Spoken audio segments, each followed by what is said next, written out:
আমিনা বলো রে আমিনা, বলো রে আমিনা, বলো রে আমিনা। আল্লাহ রাসূল তখন দুনিয়ার বুকে আসেনি। আব্দুল্লাহ রাস্তা দিয়ে যাচ্ছে, একটা মেয়ে ছেলে তার নাম ছিল মারিয়াম। সে আমার আব্দুল্লাহর কপালে মুহাম্মাদি নূরটা থেকে বারবার প্রেমের অফার করছে, আই লাভ ইউ আব্দুল্লাহ, আমি তোমাকে ভালোবাসি। তাই কি বলছে দেখুন কবি কি বলছে, পাদিরি নারী একই রমণী আব্দুল্লাহ প্রেমে পড়েছে, কপালে তার নূরের নবীর নূর যে দেখতে পেয়েছে, কপালে তার নূরের নবীর নূর যে দেখতে পেয়েছে। বলছে তারে বারে বারে কি করতে চাই তোমারে, বলছে তারে বারে বারে বিয়ে করতে চাই তোমারে, তোমার উরুষে যে নূর আছে দাও গো আমারি উদরে, কুদরতি সে নূর আল্লাহ গফুর পেশানিতে আমিনা কেড়ে পিতার দিল মাদার আঘাত নূরি খাজানা। বলো রে আমিনা, বলো রে আমিনা, বলো রে আমিনা, বলো রে আমিনা। তারপর আল্লাহ রাসূল তখন নবুয়ত পায়নি গো, আম্মাজান খাদিজার বাড়িতে কাজ করত। মাইসারা নামক একটা ব্যক্তির সঙ্গে সিরিয়া নামক জায়গায় বাণিজ্য করতে পাঠালো। তাই কি বলছে দেখুন কবি কি বলছে,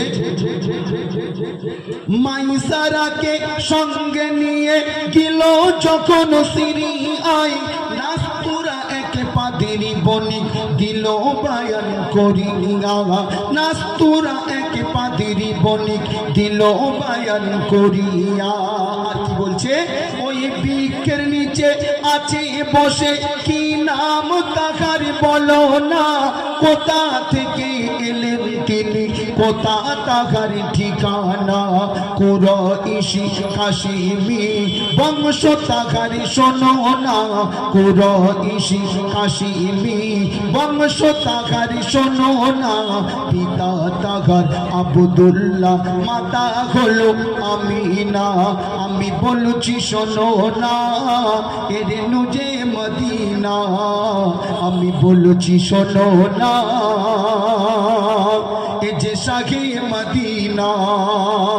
তারপর আল্লাহ রসুল আর মাইসারা বাণিজ্য থেকে ফিরে আসলেন। আম্মাজান খাদিজা বারবার মাইসারাকে জিজ্ঞেস করছে, মাইসারা ওই মহামানবের সঙ্গে তোমাকে যে সিরিয়ায় বাণিজ্য করতে পাঠালাম কি অলৌকিক জিনিস ঘটেছে একটুখানি বলো। তো মাইসারা আম্মাজান খাদিজার কাছে বলছে, কি বলছে লক্ষ্য করবে কি বলছে দেখুন কবি কি বলছে,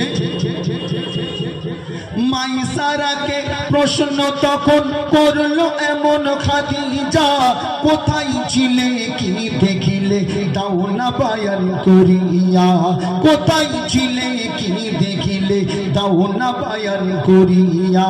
আর বলছে, ওই পুষ্প কানন জাগারি কদমে মাথা নত করতে চাই, নীলা গগনে মেঘমালা ছায়া করে যার মাথায়, একবার জোরে হবেন সুবহানাল্লাহ।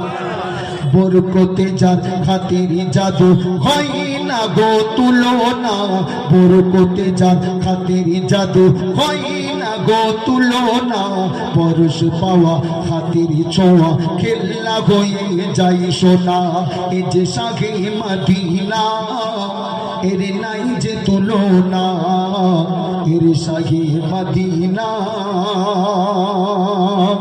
এর নাই যে তুলনা।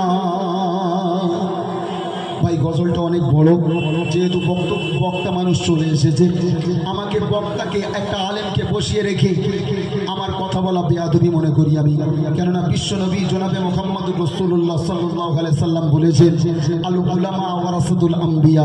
জোরে বলুন না সুবহানাল্লাহ, আর একটু জোরে বলা যাবে না, নারায়ে তাকবীর, নারায়ে তাকবীর। আলেম সম্প্রদায় হলো নবীর ওয়ারিস, তবে সব আলেম না, যে আলেমের কথাটা হবে বিশ্ব নবীর মতো, চলাটা হবে বিশ্ব নবীর মতো, খাওয়াটা হবে বিশ্ব নবীর মতো। আর যে মাল শুধু দুনিয়া লোটার জন্য ব্যস্ত, সে মাল কোনোদিন আমার রাসূলুল্লাহর ওয়ারিস হতে পারে না, সে মাল হবে ইবলিসের ওয়ারিস। তো আমার মা বোনের আমার আমার আমার আমার মুরব্বীরা একটুখানি হাদিসগুলো বাস্তবতাটা বোঝা বোঝার চেষ্টা করবেন। বিশ্ব নবীর চমৎকার হাদিসগুলো আমরা বাস্তবগুলো বুঝি না।